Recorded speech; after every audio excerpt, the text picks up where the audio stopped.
There is strong support among Americans to help Ukraine in its fight against Russia. According to CBS News, the majority of people in the U.S. agree with sending more weapons to Ukraine and increasing sanctions on Russia, but most draw the line at sending U.S. troops into a war zone. CBS News' Director of Elections and Surveys, Anthony Salvanto, joins me now for more. So, Anthony, we've seen Americans back the sanctions, but not the U.S. troops. There's some difficulty measuring what they want the U.S. to do next. What are you finding? How you doing, Scott? Look, you want to talk right off the bat about those big numbers that we've seen supporting sanctions and supporting sending weapons to help Ukraine. Let me show you that. It's 72%, and that's been a policy, so people are behind that. But then, to your point, what is it people want the U.S. to do next? Well, we asked straight off if there's a red line where beyond that, would Russia do something that would make people start to support U.S. military action, sending U.S. troops?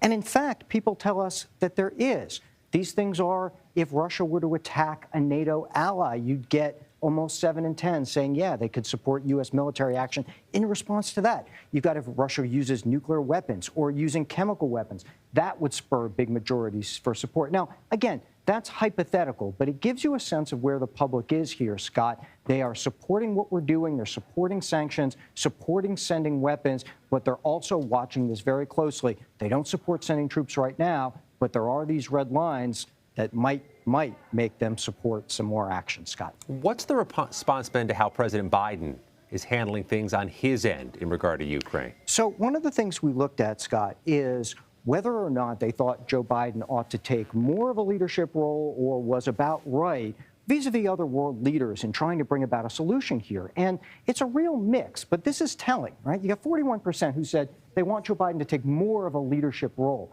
These folks are often telling us that they want to see more action generally in Ukraine. For example, those folks who want the president to take even more of a leadership role say that they're even more supportive of the U.S. sending weapons. They're also very focused on the fact that they believe that what happens in Ukraine reflects on the U.S. role in the world more generally. Whereas the third of people who say that Joe Biden is taking exactly the right approach on leadership, they're very oriented on keeping the sanctions up, keeping non-U.S. military involvement, but trying to put Russia on pressure the other ways. In other words, really dovetailing with what the president is doing right now, Scott.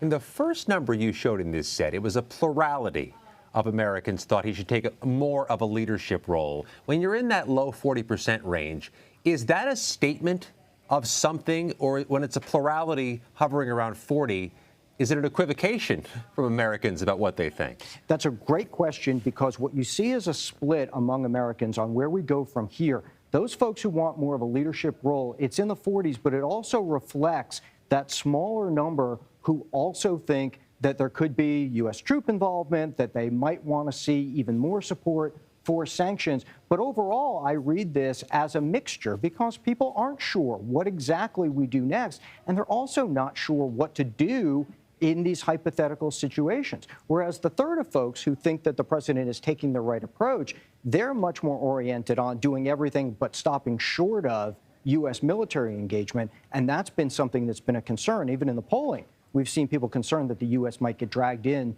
to a wider war, Scott.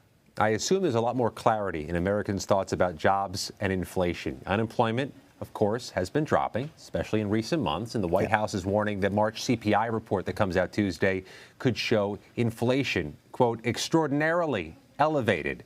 How does all this play into views of the economy right now? Well, I'm glad you raised the White House, because one thing that's interesting is, you know, that they've stressed the jobs reports, and those have been strong. So the question is, do people realize that? Do they know it? And are they factoring it in as they continue to say the economy is not good? Well, the fact is, a lot of people are. So we asked, what do you think has happened with jobs over the last year? And OK, there's 51% who say they've increased. Now, that might be smaller than the actual number who might say yes, had there not been partisanship in this mix, right? There's a lot of Republicans who are reluctant to say that things have increased when, in fact, they have. We find that in polling all the time.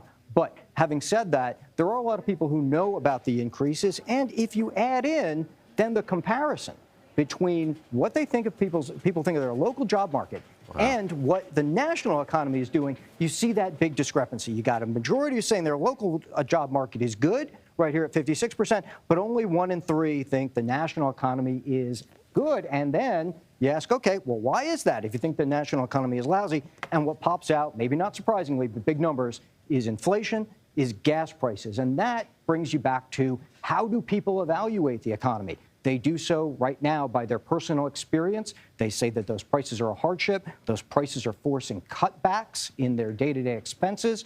And so that's how people are interpreting what we mean when we ask, how's the economy, Scott?